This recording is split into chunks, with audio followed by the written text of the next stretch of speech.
Tout un été à écrire. 1, 2, 3, 4, 5, 6, 7.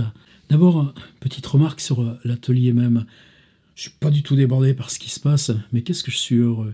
L'impression que s'organisent des récits, autant qu'il y a de personnes qui participent, mais qu'ils se diffractent, qu'ils se réfractent les uns les autres, et que cette solidification-là, par ce qui circule d'un texte à l'autre, ça compte presque largement autant que ce que je propose ici. Et puis ce que je propose, parcelle après parcelle. Et vous savez que dans les plus beaux livres qu'on a de nos expériences intérieures, du contemporain, je sais même pas, quelque chose qui emmène avec soi la littérature. Je pense que ce livre qui me hante depuis pas mal d'années, Sens unique de Walter Benjamin. Le fait que la discontinuité de ces approches, quand on lit, on s'en aperçoit plus. On a l'impression d'une histoire qui chemine. Et par contre, moi, mon boulot, c'est de faire que, pour que ça chemine, il s'agit à chaque fois d'organiser des sauts, des ruptures, partir ici, partir là. Alors oui, sans doute, c'est important que vous le fassiez dans l'ordre, non pas qu'il y ait quelque chose de raisonné dans notre exploration. Au contraire, on bifurque, qu'on va prendre des latérales, mais par le seul fait que ce qui se propose ici surgit de vos textes. Donc on en est là, et on avance là, on est là et on avance là. Alors peu importe le rythme que vous prenez. Par exemple, j'ai toujours dit que ce que j'avais envie cet été, c'était de faire peut-être 50 propositions d'écriture, mais que chacune pouvait être faite comme ça, en 20 minutes. Vous voyez la vidéo, vous prenez 20 minutes, ça suffit, et c'est bon. Le matin, juste avec la tasse de café, on bricole ça sur l'iPad ou le téléphone. Évidemment, c'est une possibilité, c'est surtout pas pour vous contraindre à écrire en 20 minutes. 1, 2, 3, prêt, partez. Non, c'est pas comme ça que ça se passe. Moi, il me faut des heures pour maturer ce qu'on va se faire ici, là, en quelques minutes. Prenez le temps de les réfléchir, prenez le temps de les appliquer à ce point qui, pour vous, est important. Ça ne veut pas dire qu'on va aller mettre en avant de l'émotion ou revenir à ces vieilles lunes, mais aller dans ce timbre-poste dont parle William Faulkner. La difficulté des William Faulkner, c'est de le trouver, ce petit timbre-poste. Ensuite, on n'a plus qu'à creuser.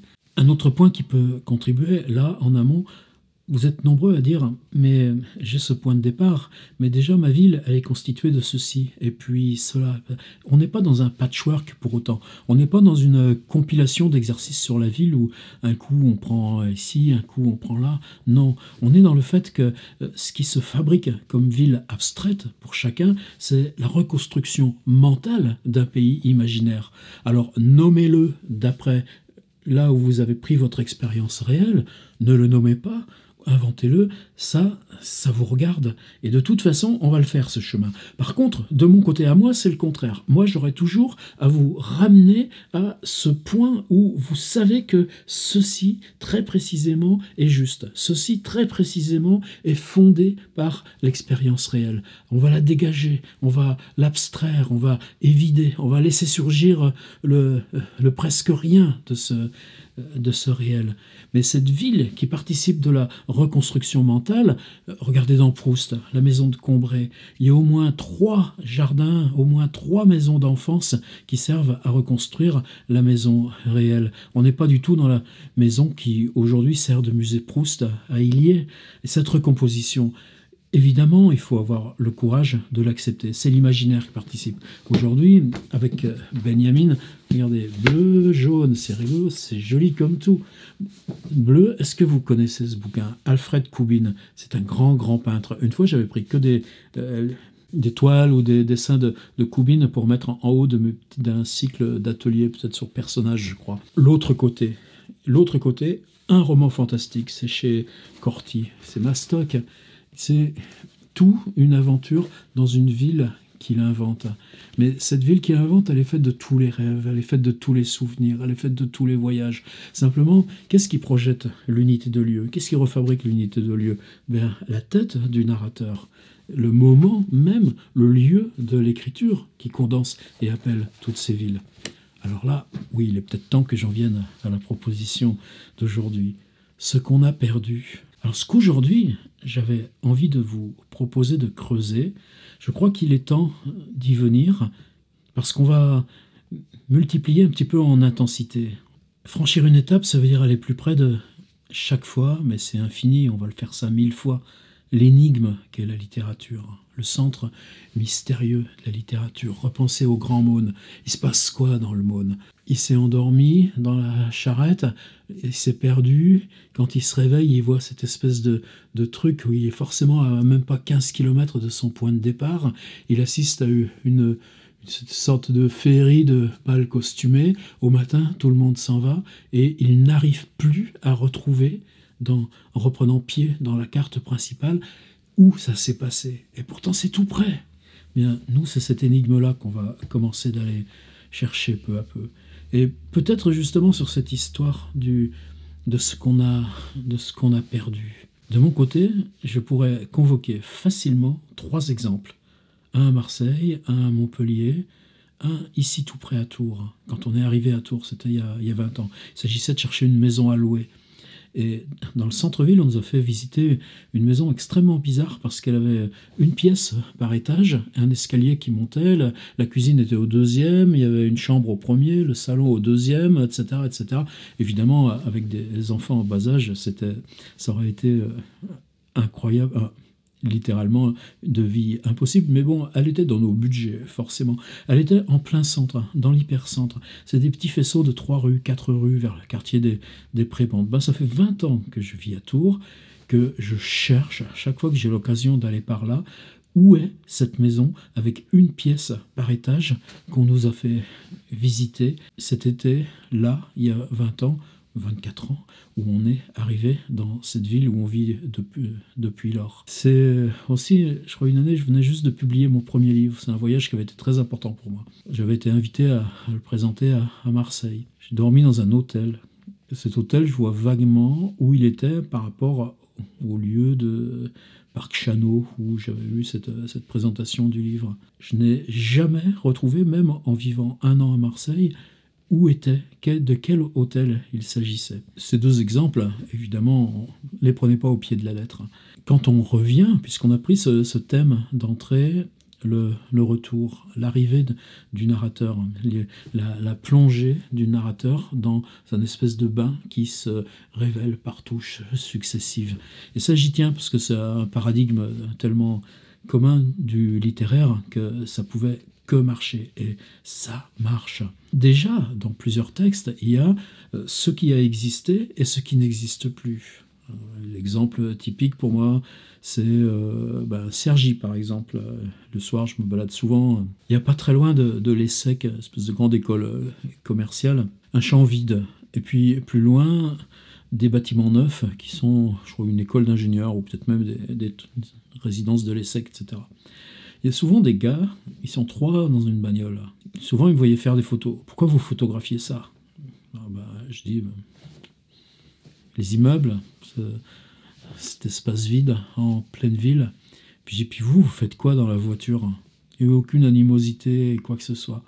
Mais en fait, c'est là qu'ils habitaient autrefois. Et à un moment donné, quand ils avaient 11 ans ou 12 ans pour construire cette école ou je sais pas quoi, le bâtiment a été rasé. Les gars reviennent et continuent de regarder le terrain vide. Et ils ont 23, 24 ans, ils sont dans leur bagnole, ils écoutent de la musique, mais c'est là qu'ils reviennent. Alors évidemment, ce schéma, quelque chose a été détruit. Évidemment, si vous voulez vous en tirer de l'exercice à bon compte, partez là-dessus.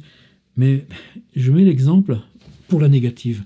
Et si on faisait autre chose, qu'on revienne à mes idées à moi, c'est-à-dire cet endroit où vous revenez mentalement, il y a quelque chose qui appartient à l'expérience passée ou à l'expérience récente, mais là, dans cette ville dont vous parlez. Et puis vous ne savez plus comment le retrouver. Un appartement, quelqu'un qui vous a reçu. Ça peut être aussi vous commencez d'ouvrir progressivement vers les personnages. Il s'est passé quelque chose, mais vous ne savez plus où retrouver le lieu où ça s'est passé. Et pourtant, c'était tout près. Et pourtant, c'était ici.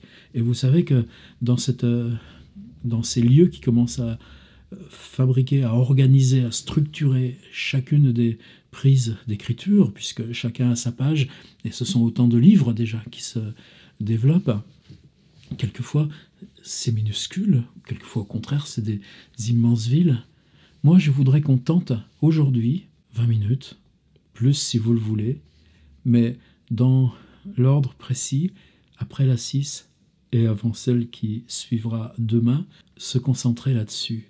Est-ce qu'il y a, dans ce lieu qui fabrique votre écriture, une sorte de vide ou de noyau absent? Et c'est pour ça que j'ai parlé du grand mône.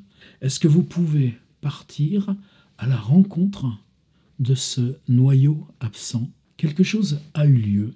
Un lieu, tout simplement, si rien d'autre n'a eu lieu que le lieu, et vous ne savez plus où c'est. Pourtant, c'était ici. Pourtant, si vous revenez, ce qui n'est pas accessible, ou c'était à tel endroit, mais maintenant c'est d'autres gens qui y habitent. Il y a ça dans la maison rose de Pierre Bergogneau, passer en voiture lentement devant cette maison qui est tellement liée au côté maternel de la famille. Et puis la maison a été vendue, et une balançoire, il y a des gosses et tout. On n'a pas le droit d'entrer, on n'a pas le droit de pousser la porte, on n'a pas le droit d'aller dans la cuisine.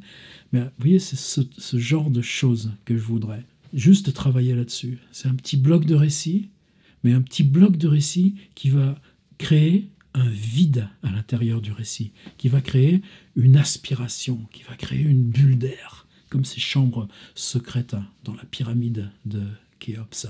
Ce qui a été, on l'a perdu, non pas forcément parce que ça a été détruit, parce que c'est là devant vous et que vous ne pouvez plus y atteindre, ou bien parce que c'est là tout auprès et que vous ne savez plus le chemin pour le rejoindre. Est-ce que ça vous va pour la proposition numéro 7? Juste un post-scriptum. Là, pour l'instant, je suis dans le rythme quotidien. J'ai besoin, moi, de solidifier le chemin. J'ai besoin d'organiser ce qu'on va faire tous ensemble. Prenez votre temps. Il n'y a pas de raison. S'il y en a certains qui se sont donnés pour défi, et ça me plaît parce que Vincent Tholomé, Christiane Janet, quelques autres, il y a un plaisir aussi à ce jeu de ping-pong et qu'on le fasse ensemble. Mais ne vous bousculez pas. Prenez le temps que ça corresponde à de vraies rencontres. On a 4 mois devant nous. Moi, là, pour l'instant, je suis chez moi, immobilisé. J'ai quelques distractions. Et bien sûr, de la lecture. Donc, tout va bien. Mais j'espère bien que d'ici une dizaine de jours, ça va prendre un autre rythme, notre affaire. Alors, bien sûr, je ne resterai pas sur le rythme quotidien. Peut-être je mettrai une vidéo tous les 2-3 jours. Peut-être je ferai une série de 3 ou 4, ou de 4 ou 5, et puis que je m'arrêterai 3 ou 4 jours. C'est important que cette progression elle se fasse au rythme où on écrit un manuscrit, et on ne décide pas de ces rythmes. Alors, pas d'inquiétude. On est vraiment là, ensemble, pour 4 mois, faire quelque chose de bien. Et il va y avoir d'autres surprises. En tout cas, là, pour l'instant, à demain, sans problème.